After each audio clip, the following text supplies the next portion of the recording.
Entertainment is something that is undoubtedly subjective. Each piece of entertainment has its own good qualities and is loved by any kind of person or group of people, so there's no real way to say whether something is good or bad. Despite this subjectivity, there are rules and actions that are present in most, if not all, anime considered to be good. These rules are, in turn, seen in newer shows which are attempting to make a name for themselves. Despite the level at which being conventional affects how well a show will do, Fooly Cooly, a show from the year 2000, does everything wrong, yet gets everything right.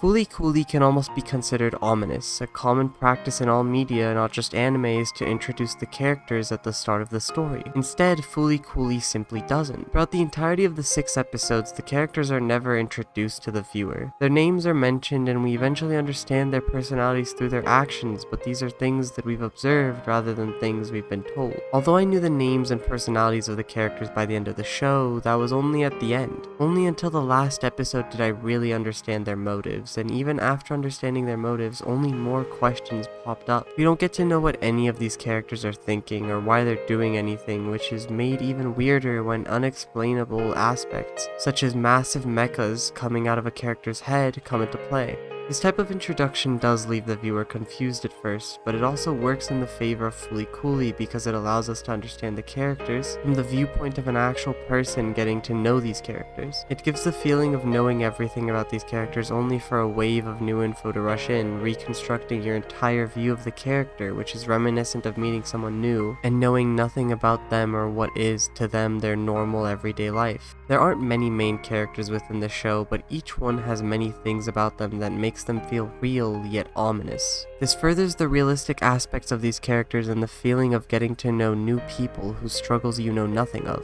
The lack of knowledge regarding the characters only serves to further the random story of Fooly Cooly. At first, the story seemed to be a weird slice of life story that had coming of age aspects mixed into it, but as the episodes continued, it went from a mecha show to a space show to a romance. The story jumps from one genre to the next while simultaneously keeping the slice of life and coming of age aspects consistent throughout the entirety of the show. There are obviously many shows who have done the same, but those shows didn't keep each genre consistent throughout such a short runtime of 6 episodes. Yes, Fooly Cooly may not be the first to incorporate multiple genres, but it's certainly the first to consistently have that many genres over the course of only 6 episodes. Because of this convoluted way of storytelling, Fooly Cooly is often considered something perplexing. It attempts to tell so many stories and convey so many themes all at once that the viewer finds themselves lost trying to comprehend it. But once you do start to understand the themes about friendship, love, expectations, psychology, and the struggles that come with growing up, you grow an appreciation for the show.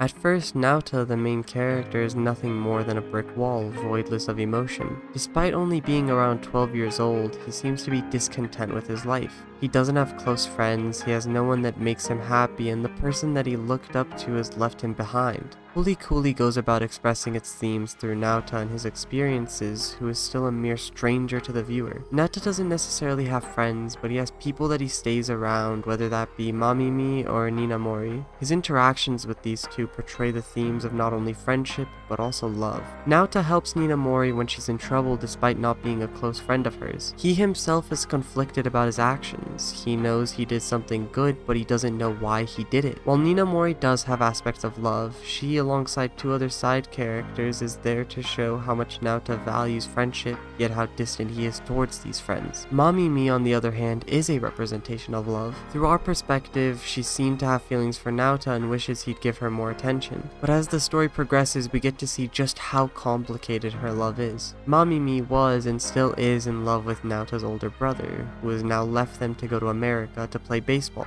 Although she loves his brother, she has feelings for him too. Over time, Naota develops feelings for her as well, but when these feelings were put to the test, Mamimi couldn't commit. She was too stuck on Naota's older brother to be able to love Naota, which ended up being a devastating revelation for Naota. Someone who he spent so much time with, someone who's been projecting their love onto him, someone who he would confess his love to, is rejecting him solely because they love his brother more than him, solely because they thought of him as a replacement for his brother. On top of being rejected by someone he's been groomed to fall in love with, Naota is seemingly being used by the only other person he could have loved. Naota has nobody to love and nobody to love him back. He's left all alone, back to where he started, if not even worse, because now he doesn't even believe in the prospect of love. The characters of Fooly Cooly are coming of age despite how young they currently are. They're experiencing how it feels to have relationships fall apart. They're experiencing what it feels like to be betrayed by someone they thought cared for them. They're coming to know what it feels like having to hide your feelings, your disappointment, and your tears around others because you need to keep up appearances. Despite how terrible it is that people have become more closed off, these are all things that are learned during middle or high school, yet they're learning them at a much younger age and at a much more rapid pace.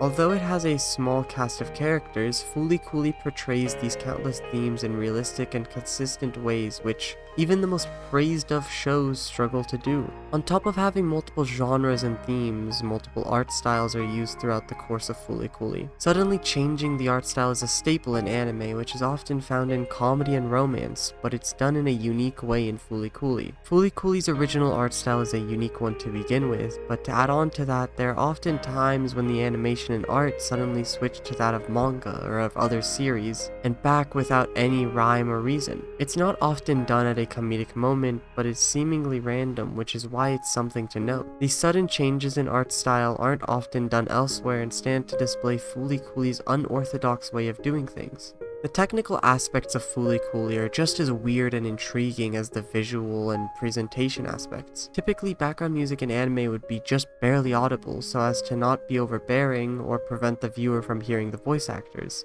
The background music also often doesn't contain lyrics unless it's a special moment within the show. Similarly, the visuals in shows often say similar, not making any quick jumps or cuts. Fooly Cooly takes all of that and throws it out of the window with how it presents itself. The music is loud, often being louder than the voice actors. The music contains lyrics a lot of the time. The camera cuts randomly at times. There are unnecessary close-ups and landscape shots, and the overall storyboarding for the show seems different than what you'd expect from a popular show. The ominous aura around Fooly Cooly that is caused by its unconventional way of storytelling almost feels reminiscent of the Monogatari series. Both series of shows don't have many things in common for one to have been inspired off of the other, but Fooly Cooly's feeling of knowing only what's in front of you was very evocative of Monogatari for me. The random set of visuals, the iceberg style of writing characters, and the way that it stood out for doing what other shows would have failed in all screamed Monogatari, and that was one of the many driving factors in why I enjoyed Fooly Cooly to the extent that I did, as well as why I thought it was so unique compared to the shows at the time and the shows that have come out since then. Fooly Cooly's atmosphere, which gave me Monogatari vibes, was only the last push for me to acknowledge it as something to be revered. Fooly Cooly didn't necessarily have me binging it. It didn't have me itching to click the next episode, but the 2 hours that I spent watching it were surreal. They were an experience that I want more people to know about, so it's a show that I will continue to recommend in the future despite how weird it may be. But don't watch it solely because I told you to.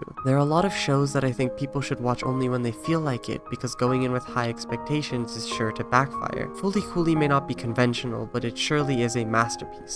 Thank you for watching, and sorry for the late video. My hard drive wiped itself and I kind of lost all progress I had. Again, thank you for watching. Please like if you enjoyed the video and subscribe.